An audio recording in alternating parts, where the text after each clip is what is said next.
Each year, Microsoft Research hosts hundreds of influential speakers from around the world, including leading scientists, renowned experts in technology, book authors, and leading academics, and makes videos of these lectures freely available.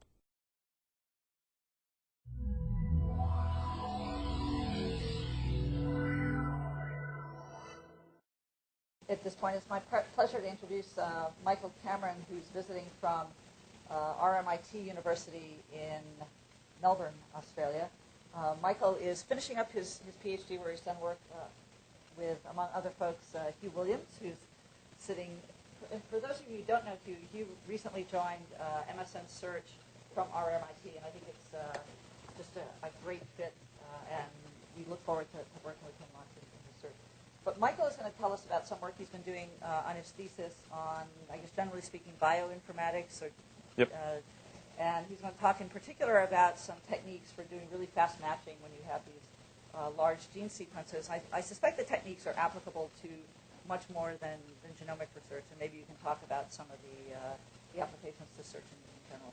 Sure. So, and I should mention that at the outset that we're going to go to lunch after, so if folks are interested, stick around and we'll head off to lunch. So without further ado, pleasure to Thanks, welcome Sue. you.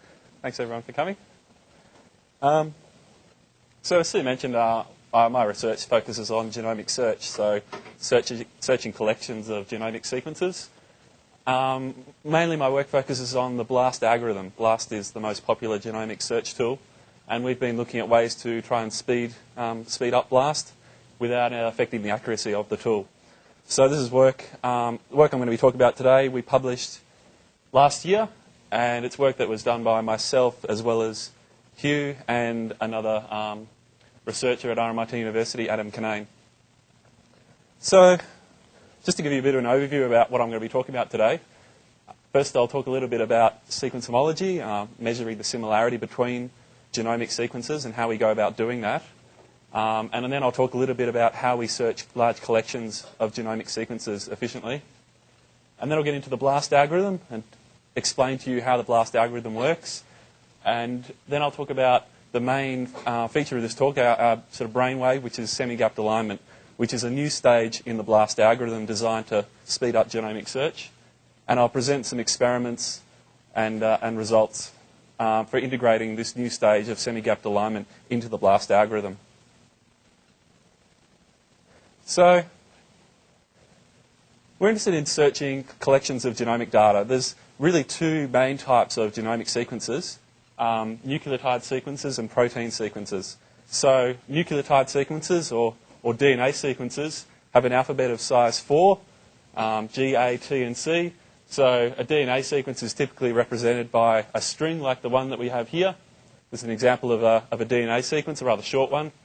And protein sequences are represented by an alphabet of size 20. So proteins are built up from amino acids, a chain of amino acids, and there are 20 different types of amino acids.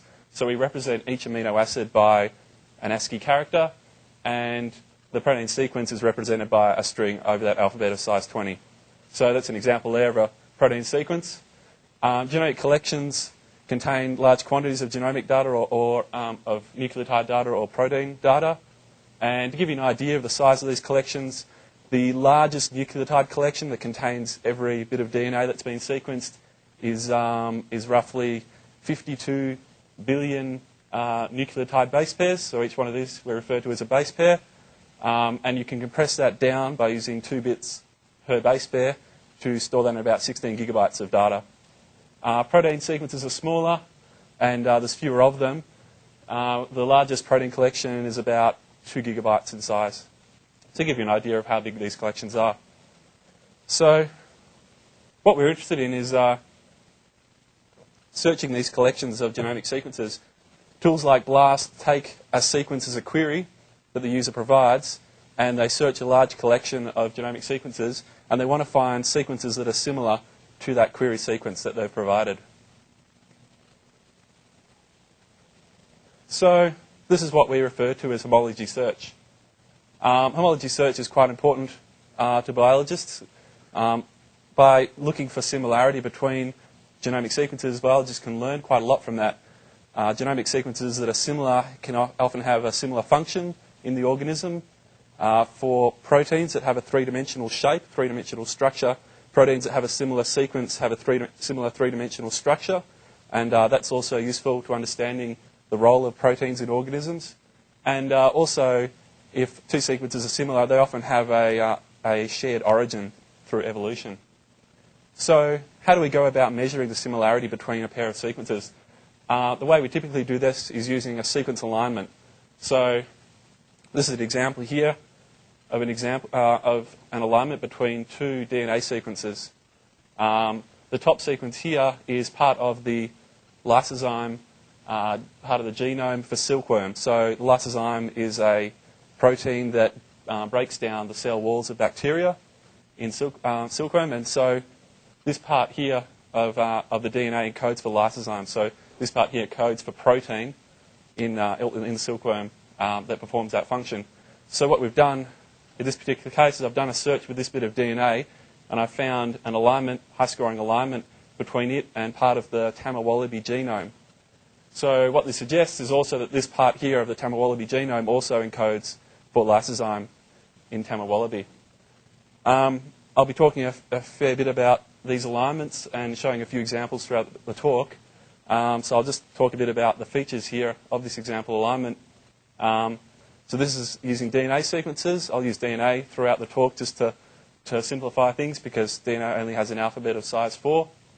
So this particular example here between the two sequences is between position 232 of the silkworm sequence and 271. And for the wallaby sequence, it's between, again, this start and end position down there. So the features of these sequences is, of this alignment, we have a vertical bar here that represents a match between the two base pairs. So when we have a match between the base pairs, that increases the score of our alignment. We have cases here where the two base pairs don't match, so that decreases the score of our alignment. And the last feature we have here are these null characters that are inserted into the alignment. So each one of these here we refer to as an insertion, and each insertion, again, decrements the score of the alignment. And we refer to a group of insertions that are adjacent to each other as a gap.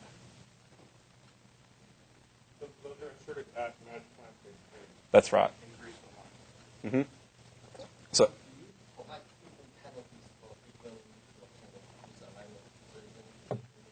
right. So there's different scoring schemes, but the simple one that I'll talk about today is basically to have a negative penalty for each one of these insertion characters, and to have a negative penalty, a different negative penalty for the mismatches and a positive penalty for the matches. There are various different scoring schemes for these gaps. There are some that use a linear scoring scheme where you have a penalty for the first occurrent insertion and then a smaller penalty for each subsequent insertion in that gap, and a variety of more complicated ones.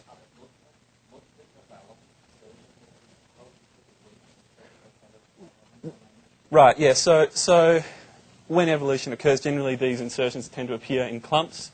So as the DNA mutates, base pairs change, and another thing that tends to happen is characters get inserted or removed from the DNA sequence, and they tend to get inserted or removed in groups more often than not. So that's why we score subsequent ones less. So what I'll do now is just talk a little bit about how we go about calculating the optimal alignment between a pair of sequences. So in this particular example, I've got two example genomic sequences, two example DNA sequences, and this is the optimal alignment between those two sequences. So in this case, we're using a simple scoring scheme where we're awarding +2 for a match, -1 for a mismatch, and -1 for each of these insertions. So this alignment here contains 5 matches and 2 insertions, and the resulting score of this alignment would be 8. We refer to this as a global alignment because it's an alignment between the start of both sequences and the end of both sequences. Another variation is local alignment, where we're only considering aligning part of the sequences. But in this case, for this talk, I'll talk about global alignment. So for this DNA alignment, we're using a simple match and mismatch scoring scheme. But for protein sequences which have a larger alphabet size, we have an alphabet of size 20, the scoring scheme is a bit more complicated. We use a scoring matrix of 20 by 20, that defines for each pair of amino acids what score they get when aligned, and that might be a positive score or a negative score. It's a positive score when they match, and when they mismatch, sometimes a positive score, sometimes a negative, depending on whether those amino acids are biochemically similar or not. But I'll talk about DNA throughout this talk, so that's not too important to worry about.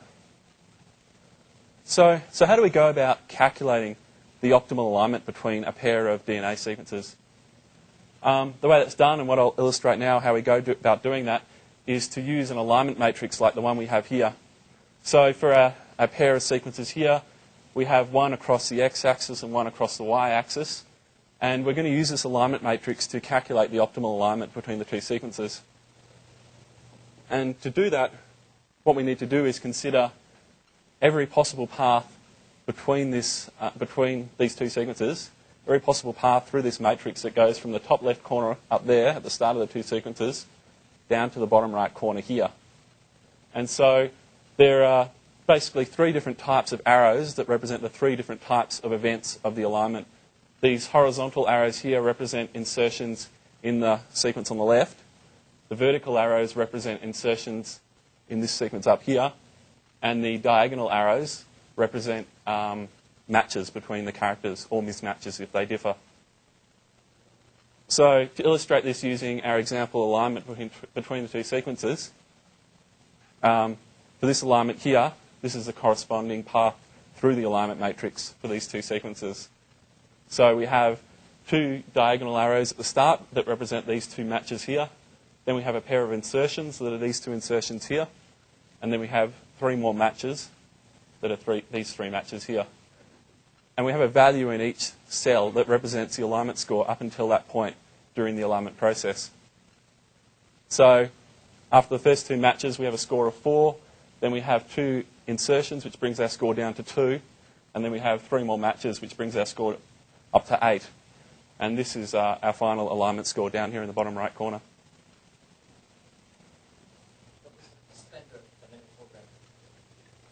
Yep, so now what I'll do is I'll explain how we use dynamic programming to go about and calculate this optimal alignment.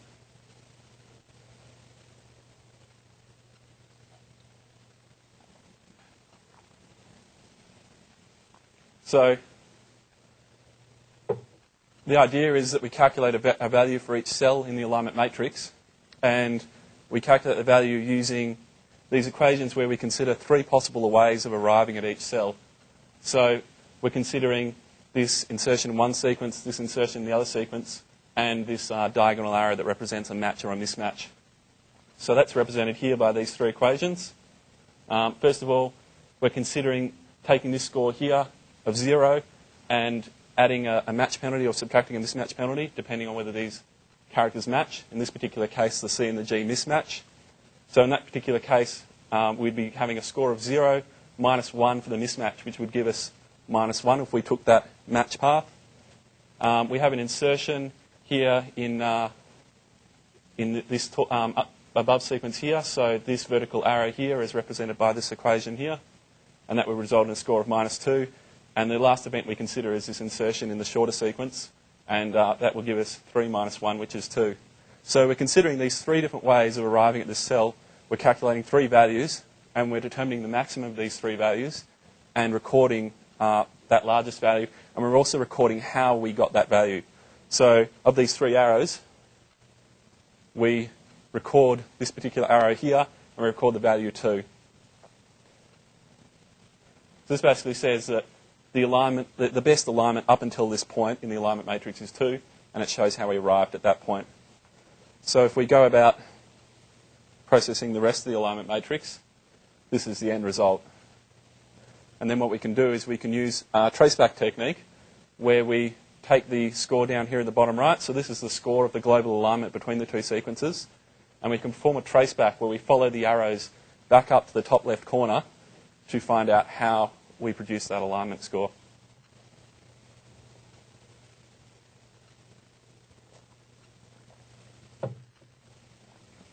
So this here corresponds to our optimal alignment down here. So that gives you an idea of how we go about calculating the optimal alignment between a pair of sequences. So So how do we go about searching a collection? Well, the most basic approach is the Smith-Waterman algorithm. And the Smith-Waterman algorithm basically does a dynamic programming approach very similar to what I just showed between a query sequence that the user has provided and a collection of sequences. And so what it does is it compares the query to the collection sequence, produces a score like the value 8 that we had before. It then does some statistics to work out if that score is actually statistically significant or whether that score was just due to chance. And if it is statistically significant, then that alignment is reported to the user. So typically once the entire collection has been searched, then you sort your resulting alignments by score, and then you display them to the user. And you might display only, to say, the top 250 alignments to the user. So this approach, although it's extremely accurate, it's going to produce the optimal alignments, it's slow. To search the largest nucleotide collection would take around 3 days on a modern workstation.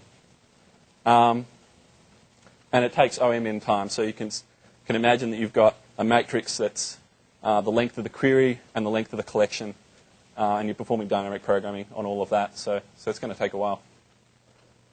So although Smith-Waterman is okay for small collections, as collections have grown in size, there's become a need for heuristic approaches. And so that's what I'll talk a bit about now. Various heuristic approaches have been developed, and these heuristic approaches are basically approximations of the dynamic programming algorithm. They're designed to produce an alignment using the same sort of scoring scheme, but they're going to cut some corners to try and find these optimal alignments faster. So the first approach was a tool called FastA, developed back in '88. As collections grew inside, there was a need for faster approaches, so then the BLAST algorithm was developed, and that's what I'm going to be talking about today. The BLAST has remained the most popular of the tools. Another tool that uses inverted indexes is called CAFE, which was developed by Hugh and Justin Zobel at RMIT in '96. And more recently, some other tools have been developed, BLAT and Pattern Hunter. But despite this, BLAST has remained the most popular of the tools, mainly because it's fast, it's almost as accurate as Smith-Waterman algorithm, it's also memory efficient and also disk efficient as well, and it's well supported by the NCBI, which is the National Centre for Biotechnology Information, part of the National Institute of Health over in Washington, D.C. So they conduct about 150,000 searches through their online website each day. So they provide a website that the users go to, and they paste their query into a box and conduct a search, and they get about 150,000 searches each day. But also users can download their tool, they can run their own web server, or they can run it at the command line. And so we'd expect there's actually millions of searches conducted each day, including all these searches that people are performing locally. And to give you an idea of how much faster BLAST is, to search that same 52 gigabase pair collection would only take around a minute as opposed to 3 days.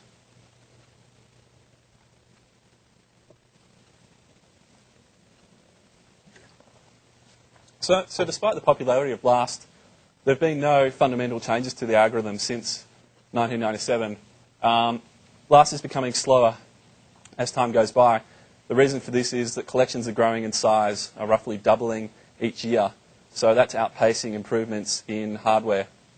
And so there's a need to improve the speed of BLAST, and our work is on improving the speed, but without sacrificing accuracy.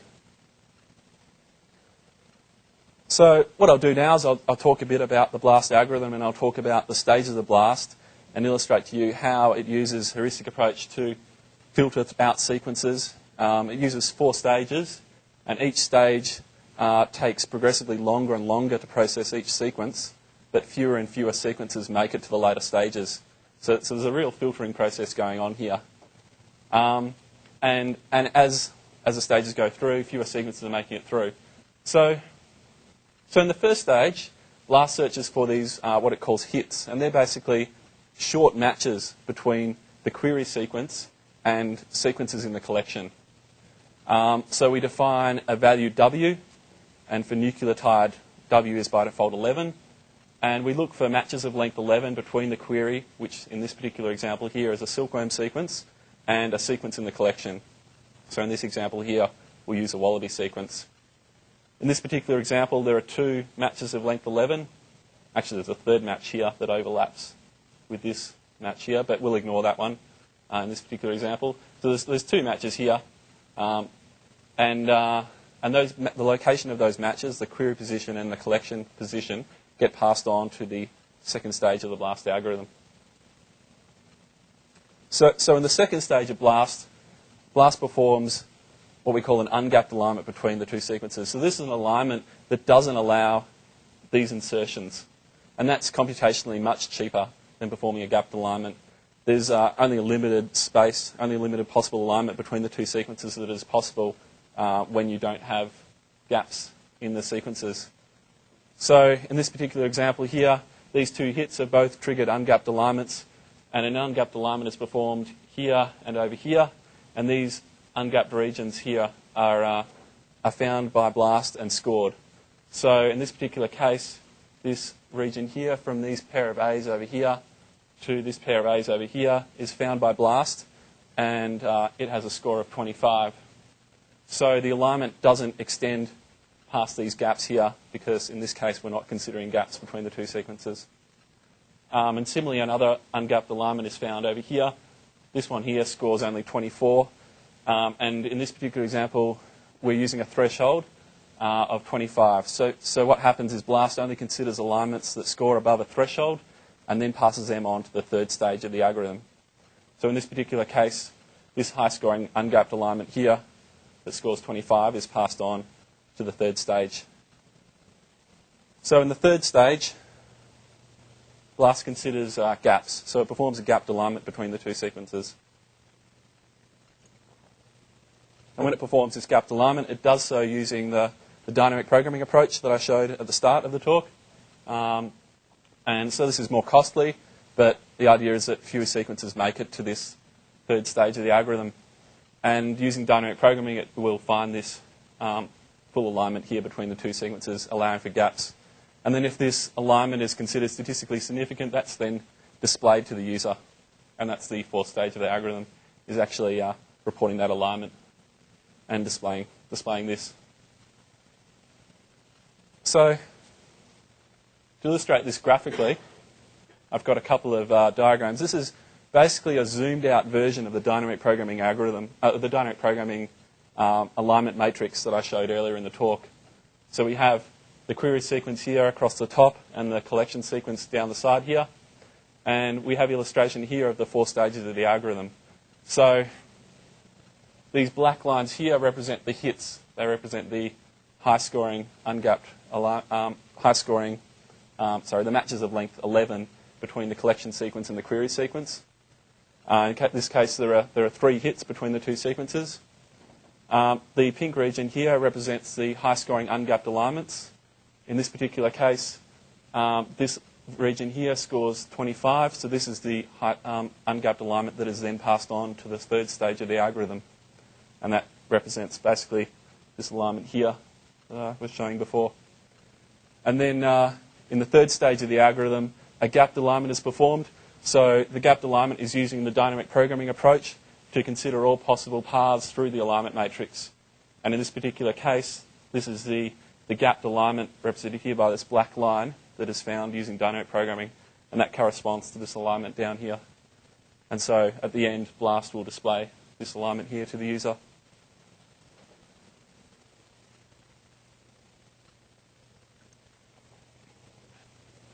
So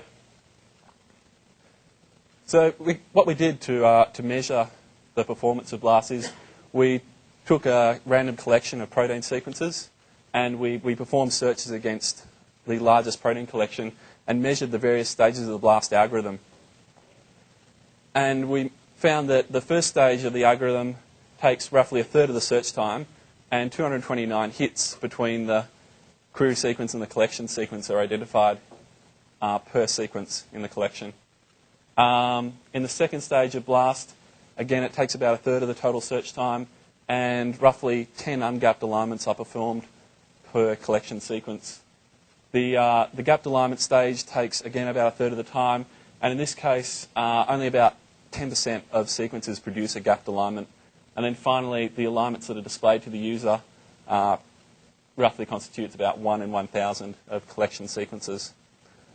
So what you can see here is that even though fewer hits, ungapped alignments, and gapped alignments are being performed, that these stages are still taking roughly the same amount of time. So each hit is much faster to detect than an ungapped alignment. The ungapped alignment takes slightly more time, but fewer of them are performed.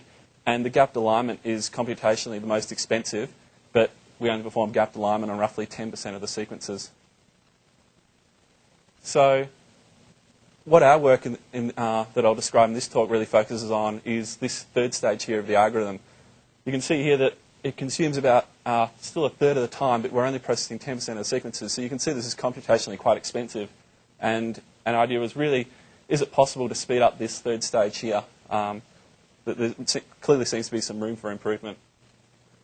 And so the way we went about doing this, we've investigated a few approaches, but the main one that I'll talk about today is to insert a new stage into the algorithm that sits here between the ungapped alignment stage and the gapped alignment stage. We call this semi-gapped alignment.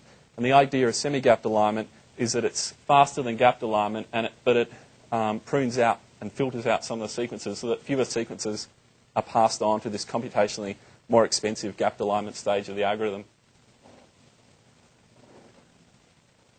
So what I'll do now is just describe how semi-gapped alignment works, and I'll illustrate how it differs from the traditional gapped alignment approach. So semi-gapped alignment is designed to compromise between the speed of ungapped alignment and the accuracy of gapped alignment. And the way this is done is semi-gapped alignment is similar to gapped alignment. It uses a dynamic programming approach, but it only considers gaps at certain positions in the alignment matrix. So we've chosen to use the approach of allowing insertions in the query sequence at every nth column and only allow insertions in the collection sequence for every nth row. And the idea is that semi-gapped alignment fits in here between the second and the third stage of BLAST. And these grey lines here represent the columns and the rows where we allow insertions. So semi-gapped alignment will find this high-scoring alignment here. It's not quite identical to the gapped alignment because we've added these constraints as to where gaps can appear. So although we're still allowing gaps, they've been effectively shifted in position.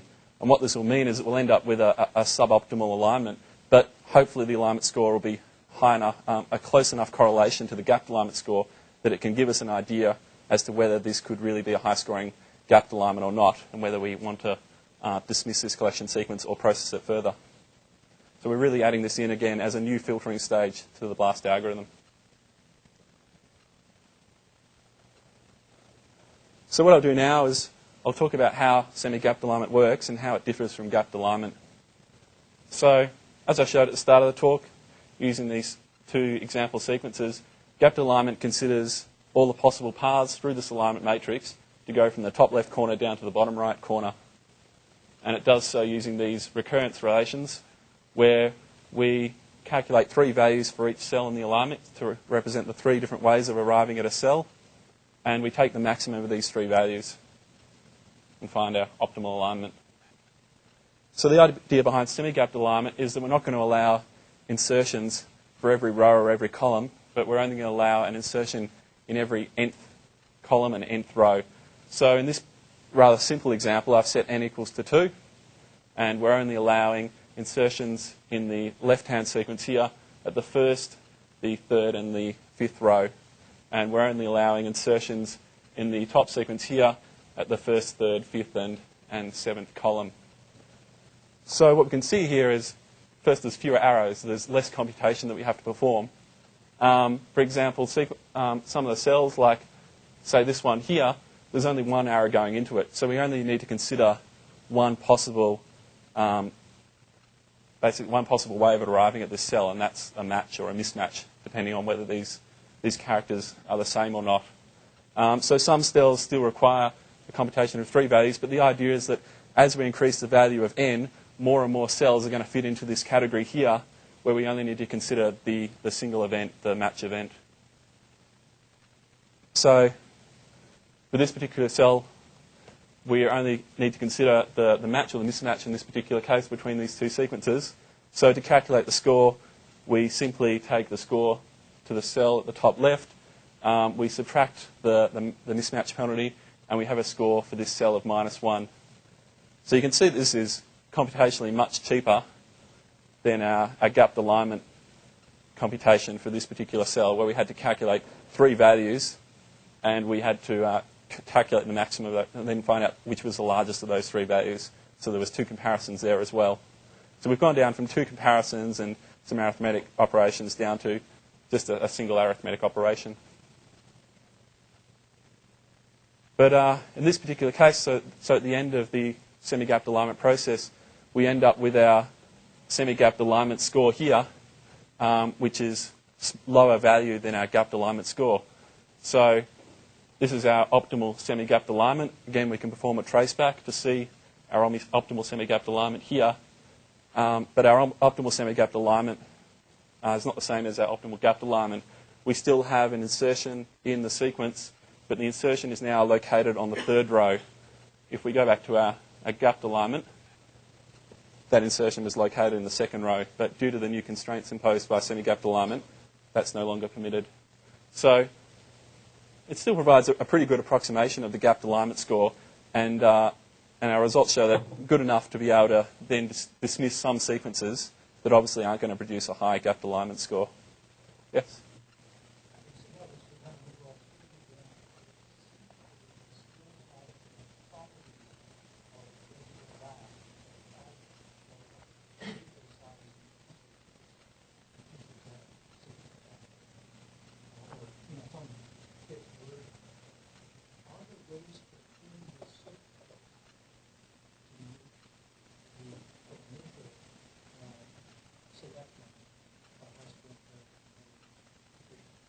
Right, that's a good question.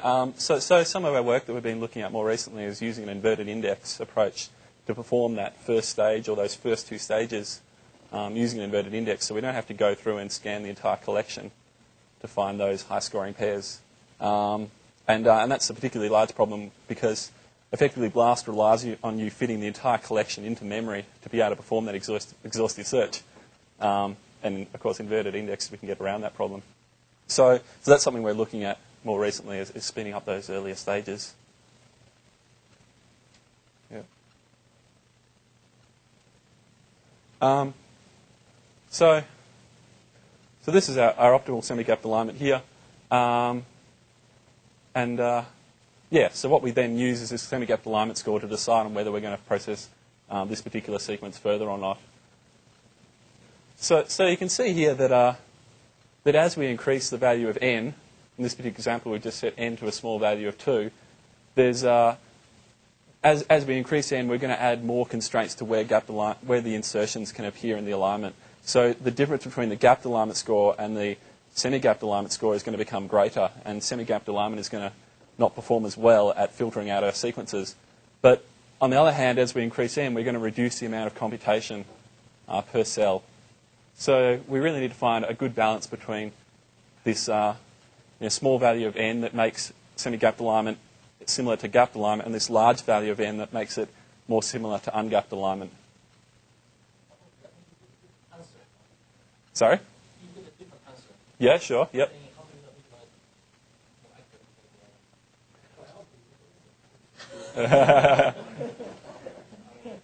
So the semi-gapped alignment's acting as an extra filtering stage. So you would then go and perform a gapped alignment. So you're asking how do we measure whether inserting this new stage is going to make us less accurate or not? So by performing gapped alignment on some of the sequences that performed high in the semi-gapped alignment stage, we end up getting the same level of accuracy. So really just inserting this as a new filtering stage.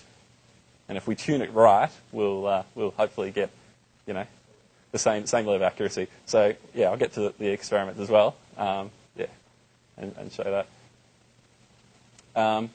So just talking a little bit about this value n. So you can see here, this is sort of just what I was talking about then about tuning this value of n between the value of 1. So when n is set to 1, we're effectively just doing gapped alignment, and we're doing the same amount of computation as regular gapped alignment. And as we increase this value of n, the amount of arithmetic and comparison operations per cell is decreasing, but the difference between the gapped alignment values and the semi-gapped alignment values is increasing.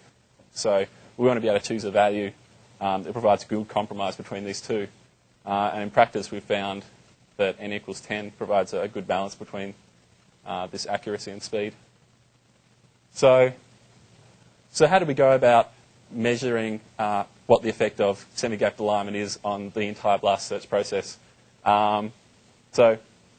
So what we did is we used a SCOP database. SCOP database is a collection of protein sequences that have had their structural information identified using either one of two approaches. The two approaches that biologists can use, one called crystallography and the other one called NMR, where they can identify the three-dimensional structure of a protein, and then they can use that information to classify the protein into one of many families. The SCOP database is basically a database that classifies all of this information, and you can use this database to assess the retrieval accuracy of various search tools. And what you do to do this is you extract each sequence from the SCOP database, and you use that as a query to search the SCOP database, and you check to see whether you identify sequences that are in the same family or sequences that are in a different family. And you perform a measure using this ROC score, which is similar to a recall precision measure used in information retrieval to assess the accuracy by identifying which sequences you've hit. So to measure accuracy, we've used SCOP, but the problem with the SCOP database is that to measure runtime, it's too small. So to measure the runtime of the approach, we used the GenBank non-redundant database, which is a database basically of every known protein sequence. We did these experiments last year when the protein database was much smaller. It's now, I think, between 1 and 2 gig. I haven't downloaded it recently. Yes? Oh, sorry, I thought you put your hand up. So these are the results of our experiments of integrating semi-gapped alignment into BLAST. So before I get into talking about the semi-gapped alignment stage, what we effectively did is rewrote the gapped alignment stage of BLAST algorithm. And we used some optimisations that I haven't described in this talk, but they're in our paper in more detail. And so our optimised version of BLAST was about 20% faster than the NCBI approach and just as accurate. So there weren't really any heuristics that were applied to that. We were just optimising the existing approach to performing gapped alignment and found that we could perform it in a slightly different way that provided a speed up. Our semi-gapped alignment approach provides about a 40% speed up over the optimised baseline that we used. And importantly, there's no effect on accuracy using that SCOP measure between the different approaches. And to give you an idea of why semi-gapped alignment works well and provides this significant speed up, using the default value of n equals 10 and an appropriate method for deciding whether we want to go on and process sequences using the gapped alignment stage or not, we're able to filter out about 87% of the collection sequences using semi-gapped alignment, so that instead of performing gapped alignment on about 10% of the collection, that figure's more like 1% of the collection that we perform gapped alignment. So if you remember going back earlier in the talk, I showed that we performed gapped alignment on about 10%, so that figure is now a lot smaller. And each semi-gapped alignment is performed in about half the time, or less than half the time, of a gapped alignment. So that's where we're getting our computational saving. So there's a few other things I haven't talked about today, but we've described in more detail in our paper. One of those is the method we use to decide on whether we're going to trigger gapped alignment after semi-gapped alignment on a particular collection sequence.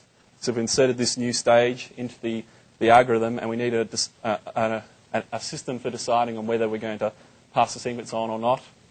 I talked at the very start about how proteins have an alphabet of size 20, so we need a scoring matrix for protein sequences. We use this matrix of size 20 by 20. And so for proteins, there's a variety of different matrices depending on what sort of query search you're performing. Some matrices are better for doing searches for more distantly related protein sequences, and other are better for more closely related protein sequence searches. And some are better for shorter queries, and some are better for longer queries, and so forth. So we experimented with different scoring matrices to see the effect with them. We also varied this statistical threshold. So when blast search is performed, you get a variety of hits and then ungapped alignments and then these high-scoring gapped alignments between the two sequences. The question then is that gapped alignment high-scoring enough that it's statistically significant, or is it just purely by chance? If you were to take a random query and search it against a randomly generated collection, you're still going to produce some low-scoring alignments. So the question is, what sort of cutoff do you use to say, okay, this is no longer statistically significant and it's not worth displaying to user?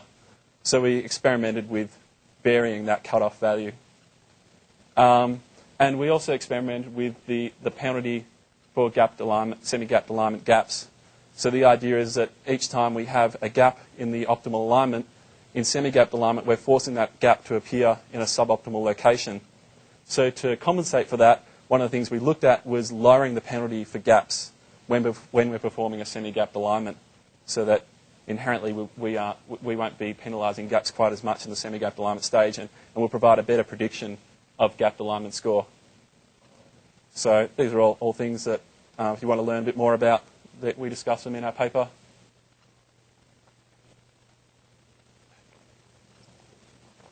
So to conclude, we proposed a new stage in the BLAST algorithm, this semi-gapped alignment stage that fits between ungapped alignment and gapped alignment.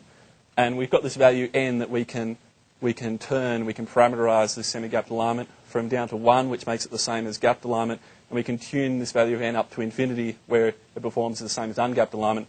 And so we've attuned it to an appropriate value, and we've achieved basically doubled the speed of the gapped alignment stages of BLAST by using the semi-gapped alignment approach, as well as this optimisation of the gapped alignment recursions that I haven't described today, but they're in the paper. And another optimisation we've performed to the gapped alignment stage is called restricted insertion. Again, that's an heuristic approach that I haven't described, but there's more detail on that in the paper. And we achieve about a 8% speed up from that one, so it's not a significant an improvement. Finally, just talk a little bit about some of the other things that we've been working on more recently. The first stage of BLAST uses a hit detection algorithm. So to identify these matches of length 11 between the query sequence and the collection sequences, instead of doing this naively, the general approach is to build a data structure from the query sequence that has, for every possible word, where that appears in the query. And then you do a fast lookup where you take each word in the collection and you look that up in this data structure to identify the location of hits. So what we've done is investigated a new data structure for that first stage of the BLAST algorithm. We've been looking at fast ways of comparing compressed sequences. So Hugh and Justin Zobel at RMIT published a paper on how to compress genomic data, and the basic approach is to use 2 bits per base to store the sequences. So what you end up with is a byte that has 4 base pairs in it, and the current BLAST approach is to decompress that data and then perform the comparison. So we've been looking at novel algorithms for comparing those sequences whilst they're still in a compressed form. We get a speed up from that. We've been looking at inverted indexes, like as I mentioned before, for speeding up the first and second stage of the BLAST algorithm. So basically, instead of building a data structure from the query sequence, we're building a data structure that describes a collection using an inverted index, and we're processing that using the query. And finally, we've been looking at vertical compression. So there's a bit of redundancy in some of these collections where we have very similar sequences, and so what we've been looking at is storing a representative of that collection of sequences and then storing edits between the members of that cluster and the representative. And so then what we're able to do is only search that representative, and if the representative produces a high-scoring alignment, then we can then investigate the members of that cluster further. So that's something we... Yeah, that's the idea. This is something we just started playing with. So it's not an exact clustering approach. It's a bit lossy. We don't really need it to be find the perfect optimal clusters. We just want to find really similar sequences in the collection. And the other advantage of that is that we get to reduce the size of the collection. Because BLAST relies on fitting the entire collection into memory, that's another important advantage. So, yeah, if you're interested in reading more about the work, that's the site for the paper. Yeah. Any questions? Yo. Back on that slide that had the time, I guess what's the optimized baseline? Okay, so basically, one thing I didn't mention is these search times. This is the time here for just the gapped alignment stages of the BLAST algorithm. So we're only talking about the third and fourth stage, which consumes about a third of the time. This optimized baseline is basically our implementation of the gapped alignment stage, glued onto their implementation of the first two stages.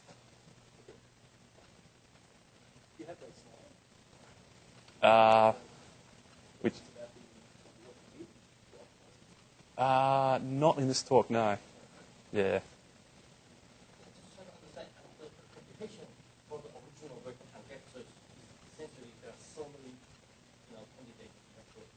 Yep.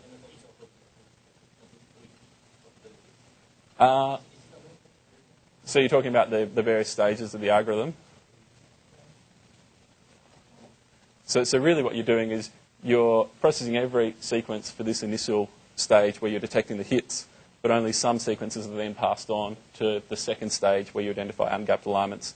Only some of them are passed on to this last stage where you identify gapped alignments. You do go through, you do for this first stage here, but the remaining stages are sort of filtering stages on top of that first stage.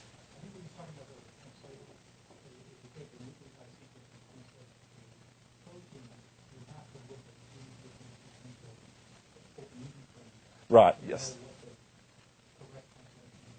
Right, exactly. Yeah, so things get a little bit more complicated when you're searching protein database versus nucleotide collection. Not that number.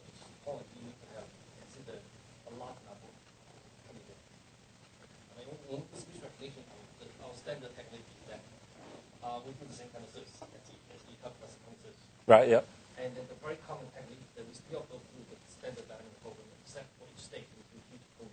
Right, okay. Because, for each point we get about 20,000 parameters. And we still go through every single point. And you perform dynamic programming between the query and every collection sequence? Right.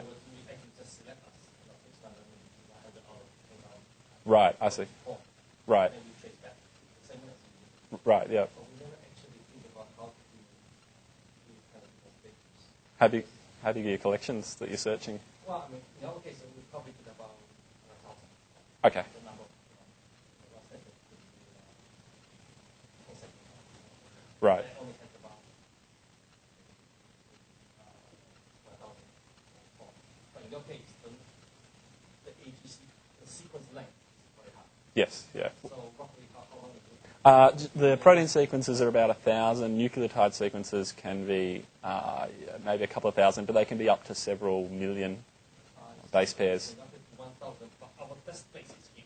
Right, yeah. Because the number of words we have is Right. 50,000. Right, yeah, yeah. Cut it down from there. Yeah.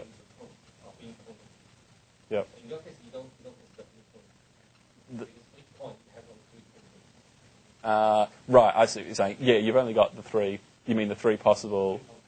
Yes, that's right. Yeah, there's only these three possible events here. Yeah, that's the problem. Yeah, the amount of computation per cell is pretty small. But again, we've tried to reduce that even further to get a speed up, just because there's a lot of cells to be processed. You still have to compare at least one. This approach here, only on some of the sequences. So only about 10% of the sequences, or using this semi-gapped alignment, 1% of the sequences, do we need to perform this proper gapped alignment. That's right, yeah.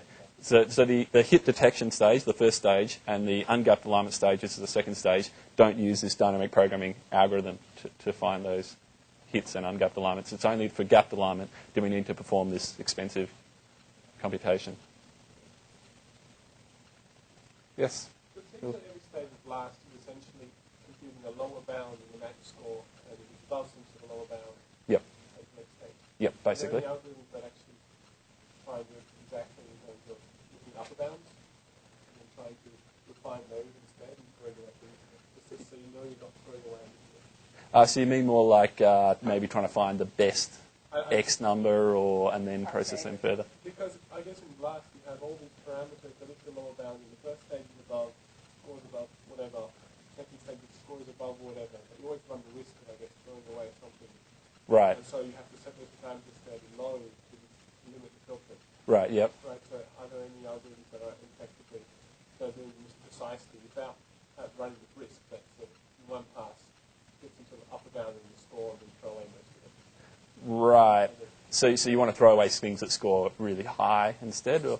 Throw away things that score low enough, right. Score too low, yep. But be sure that you can throw away things. Sure. So be able to set the parameters in high parameters. I guess that is, effectively the dynamic programming approach does that. If you were to consider all short matches that would definitely lead to high scoring ungapped alignments, and only consider those that would definitely lead to gapped alignments, you'd be considering way too many. So really that's not really feasible. Yeah. You to be practical, you introduce this loss. But some of the work that Hugh did, for example, on Café, is to instead consider the top N high-scoring regions at particular stages. So if in general you don't find many high-scoring hits, then you'll consider more at that particular stage. So instead of this sort of fixed threshold, you're using accumulators instead to consider the top group of alignments. That's a good question. No other questions? Thank Michael again, and he will be on the line.